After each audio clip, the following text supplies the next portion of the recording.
मैं अपना परिचय बता दूं। मेरा नाम सिराज अली हुआ। बाय प्रोफेशन एग्रीकल्चर डिपार्टमेंट में जॉब करते हैं। पार्ट टाइम में इस काम को मैंने स्टार्ट किया। ये जो काम है, जो हम लोग काम कर रहे हैं, ये कभी नहीं कहता है कि अपने काम को छोड़ के इस काम को कीजिए। आप पार्ट टाइम में स्टार्ट करके जब आपको समझ में आएगा कि नहीं, मैं यहाँ से बहुत बड़ा इनकम कर सकता हूँ, मेरा फ्यूचर डिसाइड हो गया, तो आप उस काम को फ्लो करके इस काम को खास कर सकते हैं। तो मैं पहली बात, आपको सही समय पर नहीं पहचान पाए तो किसी किसी को मौका फायदे में भी पहुंचाता है और मौका धोखा भी देता है। राइट है मेरे पास बता रहा है।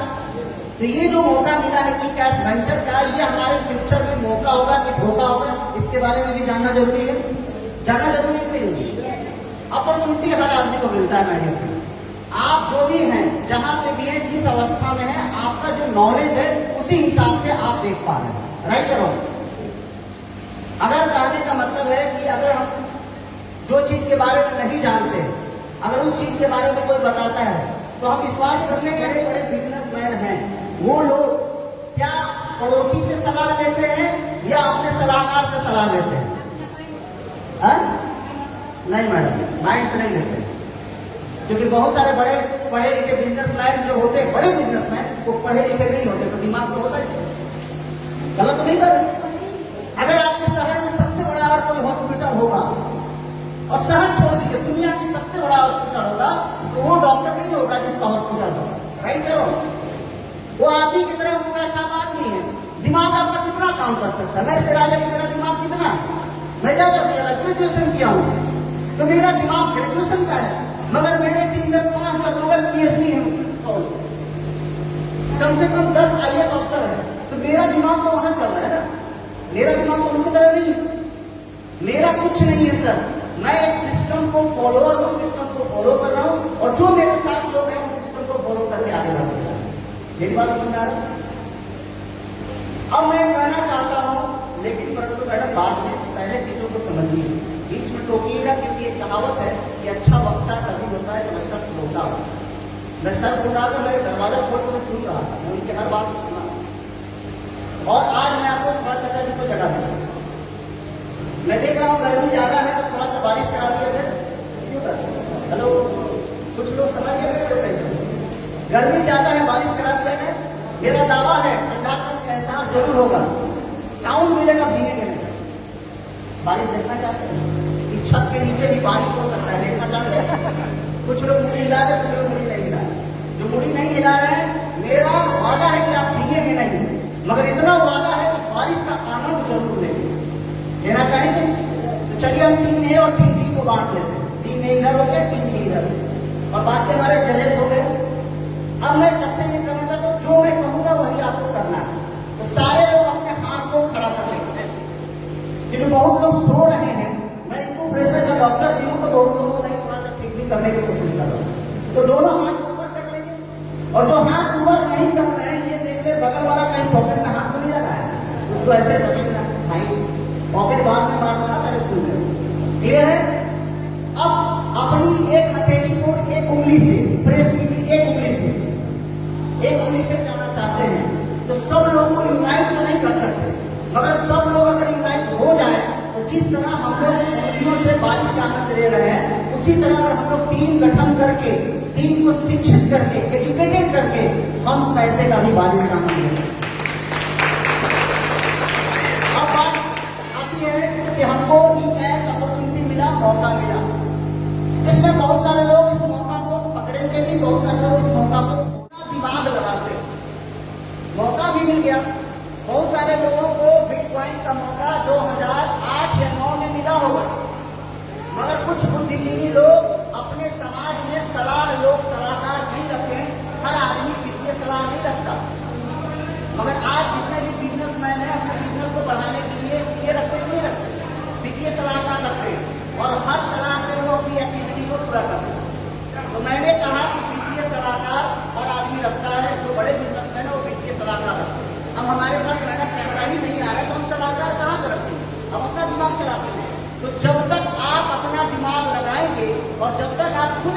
करेंगे आपको पैसा भी उतना ही मिलेगा, इतना लोग। पहला दिमाग किसी ने लगाया था तो सतयुग में लगाया था, जिसका नाम था हिरण्यकश्यप। हिरण्यकश्यप का नाम सुना आपको? कहानी सुने हिरण्यकश्यप का? हिरण्यकश्यप की माता ने उसको ये वचन दिया था कि तुम जाओ और भगवान की आराधना करो, क्योंकि वो दो भाई थे, हिरण्यकश्यप और हिरणाक्ष। हिरणाक्ष क्या क्या पृथ्वी को लेकर समुद्र में ले गया, तो भगवान पर्वत को उसको मार दिए। एक भाई मर गया तो मां ने कहा कि तुम जाओ और भगवान शंकर का, ये भगवान विष्णु का आराधना करो, और आराधना करके तुम ऐसा वर पाओ कि पूरे पृथ्वी में जो तुम्हारे भाई के साथ घटना हुआ है उसका तुम बदला लो। और वो प्रार्थना करने चला गया। क्या लगता है कि वो एक ही दिन में प्रार्थना ऐसे ध्यान मग्न किया होगा, भगवान प्रकट हो गए होंगे? हेलो, मेरी बात समझिए मैं जो कहना चाहता हूं। बहुत सारे लोग यहाँ पे बाबा धाम से आए हुए हैं, उनके पैर का छाला, उनकी पीड़ा उनको नहीं दिखा होगा, एक ही चीज दिखा होगा, एक ही लक्ष्य दिखा होगा कि भगवान शंकर का हमको आराधना करना है और वहां पे जल समर्पित करना है। लोगों ने चाहे तो भी विपत्ति आई, प्रशासन आई, बाढ़ आया, कुछ भी आया, लोग जाते थे कि नहीं जाते थे? आप ही के बीच में लोग जाते थे। तो उसने प्रार्थना किया तो क्या एक ही दिन में भगवान आ गए? क्या दूसरे दिन प्रकट हो गए थे? तीसरे दिन प्रकट हो गए थे? युद्ध लगा था, बरसात आई, जाड़ा आया, बिजली कड़की, गर्मी आया, सब कुछ हुआ। उसके बाद भगवान उसकी तपस्या को प्रसन्न होकर प्रकट हो गए और बोलते बोलो क्या चाहिए? उसने पहला सवाल किया कि भगवान मुझे अमृत का वरदान देना। क्या देना? अमृत का, यानी मैं अमर हो जाऊं। भगवान ने कहा ये नहीं हो सकता, ये नहीं हो सकता, दुनिया में जो आया है उसको जाना ही पड़ेगा। तब उसने वहां पे पहली बार दिमाग लगाया और क्या था कि अच्छा कोई बात नहीं, भगवान एक आशीर्वाद मुझे ये दे दीजिए कि मैं दिन में मरूं न रात में मरूं। हेलो, न मैं घर में मरूं न बाहर मरूं। दिमाग लगाया ना? न मैं आदमी से मरूं और न मैं जानवर से मरूं, न मैं अस्त्र से मरूं न शस्त्र से मरूं। अपना तो पूरा दिमाग लगा दिया। भाई अस्त्र शस्त्र कोई मार ही नहीं सकता, आदमी जानवर मार ही नहीं सकता, तो मारेगा कौन उसको? वो तो खुद राक्षस है। न घर में मरेंगे, न बाहर मरेंगे, न जमीन पे मरेंगे, न आसमान में मरेंगे। भगवान ने कहा था उनको वही चाहिए और उन्होंने कहा था मौत कैसे हो? जब वो मरता है तो किताबों में लिखा गया है और हम अपने पूर्वजों से सुनते आ रहे हैं, न दिन था न रात था, संध्या का समय था। और जब मर रहा था न घर में था न बाहर का चौखट पे मर रहा था, और जो उसको मार रहा था न नर था न नारी। वो क्या था? नरसिंह अवतार था। और हमारे नरसिंह भाई आए हुए यहाँ पे, मैं चाहूंगा इसके लिए जबरदस्त बैटिंग हो जाए। तो नरसिंह अवतार था मेरे लोग, और जो मारा जा रहा था न अस्त्र था न शस्त्र था। कहां मारा जा रहा था? सीना को नाखून से फाड़ा जा रहा था, और न जमीन में न आसमान में। मारा कहां जा रहा था? जंगे पे। यानी पूरी तरह से दिमाग लगाने के बाद भी वो आगे फेल हुआ या नहीं हुआ? दूसरा एक युद्ध है और बड़ा खतरनाक युद्ध है, सब लोग जानते हैं, और उस युद्ध का नाम है महाभारत। और महाभारत में दो कैरेक्टर थे, पहला अर्जुन थे और दूसरा दुर्योधन थे। मेरे पास से समझ में आओ, एक समय ऐसा आया था कि दोनों के तो मामा थे। कौन मामा थे? श्री कृष्ण। और दुर्योधन सबसे पहले जाते और देखते कि मामा जी सोए हुए हैं, तो जाहिर सी बात है दुर्योधन जब मामा जी सोए थे तो खटिए के बगल में यानी सिरहाने तो बैठ जाते, और अर्जुन बाद में जाते हैं तो देखते कि भाई पहले से मेरा बड़ा भाई बैठा हुआ, तो क्या करते हैं उनके पैर के पास बैठ जाते हैं।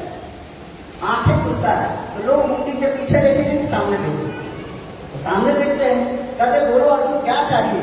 तो दुर्योधन कहता है महाराज मैं पहले आया हूं मामा जी, यानी जो भी करना है पहले मुझे करना है। तो उन्होंने एक शर्त रखा कि एक तरफ मेरा कौन से नाम यदुवंशी, अच्छा, एक तरफ मेरी पूरी सेना और एक तरफ मैं निहत्था। बात समझिएगा। तो शास्त्र कहता है कि दुर्योधन ने क्या चुना? अच्छा ये निहत्था रहेंगे तो क्या कर लेंगे? सारे लीडरों को इस संदेश देना चाहता हूं, मैं भी आज मेरी पूरी टीम अगर 0 हो तो भी मेरी औकात है कि इससे बड़ी टीम बना सकूं। और मैं आप लोगों से करता भी, मैं आपके भरोसे नहीं हूं कि मेरा 27 डेली का आ रहा है। अगर आपके भरोसे हूं तो आज 10 दिन में कितना बिजनेस किया आप खुद सोच सकते हैं। यानी कहने का मतलब है माय डियर फ्रेंड, दुर्योधन को क्या मिला? पूरा सेना। और कहावत क्या है कि उसने अपने पूरे कुल के साथ उसकी नाश हो गई, राइट? और दिमाग लगाया। और तीसरा युद्ध है सबसे जबरदस्त, उस युग से हम लोग सीखते हैं, और उस युग का नाम था रामायण। रामायण में जिस नौजवान, जिस राजकुमार को मिलना था राजगद्दी सुबह, और चंद सेकंड मालिश के दौरान, पैर दबाने के दौरान, जबकि सबसे ज्यादा प्यार उसकी मां भी नहीं कर रही थी, इतना कैसे कर रही। और मंथरा ने 3 सेकंड में सिर्फ ये कहा कि राम को राजगद्दी मिल रहा है, भरत का क्या होगा। ये 3 शब्द पूरी कहानी बदल देता है माय डियर फ्रेंड। आपके पास ये लोग जाएंगे, अच्छा भैया बिटकॉइन कैश, ई कैश कहां हुई, भाग जाए तब। ये 30 सेकंड इतनी गर्मी, ये 2 घंटा 3 घंटा बैठे हुए जितेंद्र साहब, हमारे जितने भी लोग आए हुए, हमारे अशोक साहब हैं, हमारे अरुण सर हैं, ये लोग जो मेहनत किए, उतने दूर से आपको ले आए, सारा व्यवस्था किया, तो नाश्ता पानी का भी व्यवस्था किए, आपको खिलाएंगे, और हम लोग उतने दूर से आपको समझा रहे हैं। एक शब्द खाली बोल देगा, उसने क्या कहा था कि भारत का क्या होगा, और आपको सिर्फ एक शब्द कह दिया जाए कि भाई भाग गए तो क्या होगा। मेरी बात समझ रहा, पूरी रामायण आपके जीवन का हो जाएगा। मेरे दोस्त अगर भाग गया, मैं आपसे पूछता हूं तो आपका क्या लेकर जाएगा? जबकि सबसे ज्यादा प्यार करती थी, और उसने कहा अच्छा कोई बात नहीं, राजा दशरथ से मैंने वचन लिया था और मैं जाता हूं। जिस राजकुमार को सुबह मिलना था राजगद्दी, और उनको रात में ये सूचना मिलता है कि मां ने बुलाया है, दौड़े दौड़े जाते हैं, बोलते कि बोलो मां क्या चाहिए। तो तुम्हारे पिताजी ने ये वचन लिया था और मैं इस वचन के अनुसार तुमको 14 वर्ष का वनवास आना है। तो उन्होंने एक ही चीज कहा, वहां दिमाग नहीं लगाया, उन्होंने एक ही चीज कहा कि मां पिताजी से मिल के जाऊं या ऐसे ही जाऊं। मेरी बात समझ रहा है? कह सकता था राजकुमार है, पिताजी वचन दिया। आज के लड़के कह देंगे कि बाबू तू ना करे रहा, हमारे क्या दोस्त था, और ज्यादा बाबूजी जब जबरदस्ती करेंगे तो सीधे हाई कोर्ट सुप्रीम कोर्ट में चले जाएंगे। आज की जनरेशन ये एक बात समझ आ रहा है? अगर कोई व्यक्ति आपको ना कर दिया, टेंशन नहीं लेना, जिसने बुलाया उसके साथ बैठ के बात तो कर सकते हैं कि भैया वो ये सब कह रहा है। और हम लोग क्या करते हैं, मंथरा की तरह मंत्र देता है कोई तो हम भी कहते ही बन जाते हैं।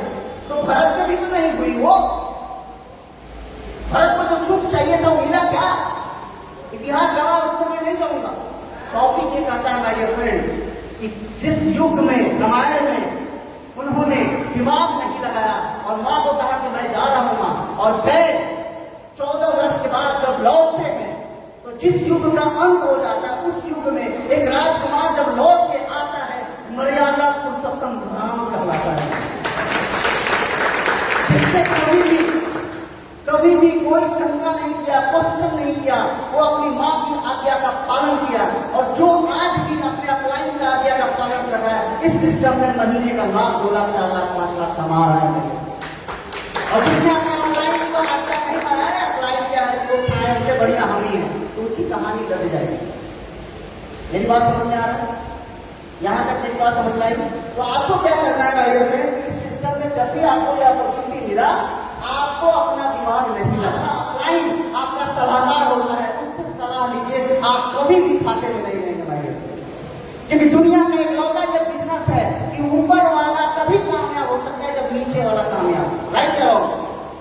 अब हमारे अरुण जी का बहुत अच्छा दुकान चल रहा है, अब मैं देखूं कि बगल में ही खाली, और हमारे जितेंद्र साहब कहे कि ऐसा है अरुण जी आपके बगल में दुकान खाली है, तो मैं भी सोच रहा हूँ किराना स्टोर मैं भी डाल दूं। तो कहां से माल लाते हैं, कैसे बेचते हैं, कितना प्रॉफिट होता है, हमको बता दीजिए।